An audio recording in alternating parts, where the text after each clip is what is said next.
હે નાગપંચમી સમાચારમાં તમારું સ્વાગત છે.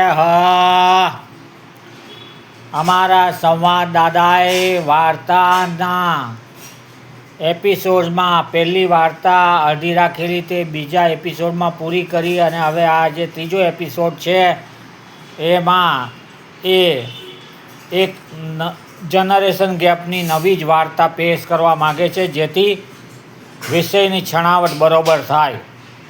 અને એનું કહેવું છે કે વાર્તાથી એ પુરવાર થાય છે કે જનરેશન ગેપ દરઅસલ જનરેશન ગેપ છે જ નહીં, પણ એ તો ભેજા ગેપ છે.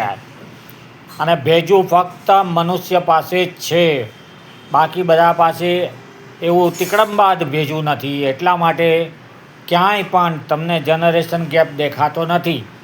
જેમ કે એક સિઝનથી બીજી સિઝન બદલાય તો ખબર જ ન પડે કે જૂની સિઝન નવી સિઝનને ક્યારે સમય પોતાના હાથેથી આપી દે, સિઝન બદલાઈ જાય. એવી જ રીતે નદીનું પાણી જતું હોય, વહેતું હોય, ક્યારે જતું પાણી પાછળ આવતા પાણીને પોતાનો હાથ આપી જાય, ક્યારે એ પાણી એની પાછળ આવતા પાણીને હાથ આપી જાય, અને આવતું પાણી આગળ જતા પાણીને હાથ આપી જાય. આમ હાથોं में हाथ लिए साथ साथ चलते हैं, नो जनरेशन ગેપ એનીવેર. ક્યાં ધરતીને આકાશ મળે છે અને ક્યાં ધરતીને આકાશ છૂટા પડે છે, નોબડી નોઝ. કોઈને ખબર નથી પડતી. બધા હાથોમાં હાથ આપીને, સાથને સાથ આપીને સાથે સાથે ચાલ્યા જાય છે. પણ ડ્યુ ટુ ભેજા ગેપ, તિકડમબાજ ભેજું મનુષ્યનું છે, એના લીધે જનરેશન ગેપ પડે છે. અને તિકડમબાજ ભેજું આવતી જનરેશનનું પણ હોય ને જતી જનરેશનનું પણ હોય, અને બંનેનું પણ હોય. એના લીધે ગેપમ ગેપી થયા જ કરે.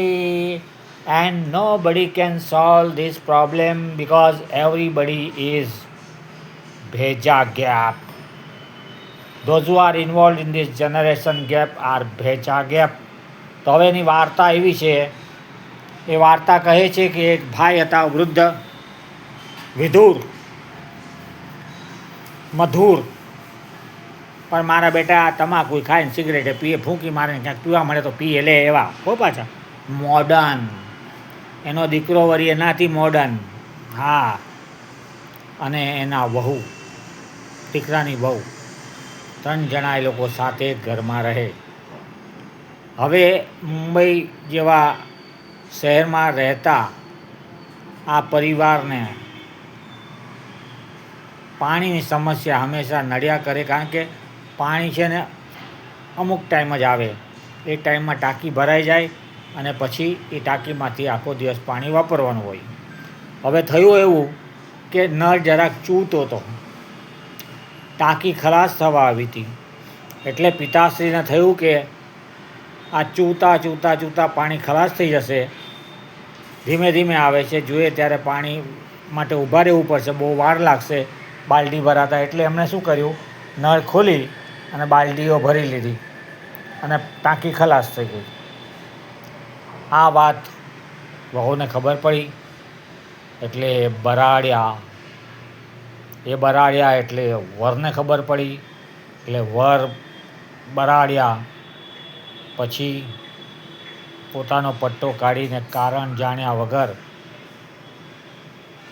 શું થયું છે એ કાર્ય જોઈને પિતાશ્રીને ઉપર ગુસ્સે થઈને પટ્ટાથી એને બીવડાવવા માંડ્યા. ત્યાં પિતાશ્રી આર્ગ્યુમેન્ટ કરી કે એમાં એણે કાંઈ ખોટું કર્યું નથી, એણે તો ઉલટાનું પાણીનો સંગ્રહ કરી લીધો અને ટીપે પાણી વહ્યું જતું હતું. એ જ્યારે જોઈએ ત્યારે તરત મળી રહે એટલા માટે બાલટીઓ ભરીને રાખી દીધી. ટાંકી તો આમે ખાલી થવાની હતી ચૂઈને.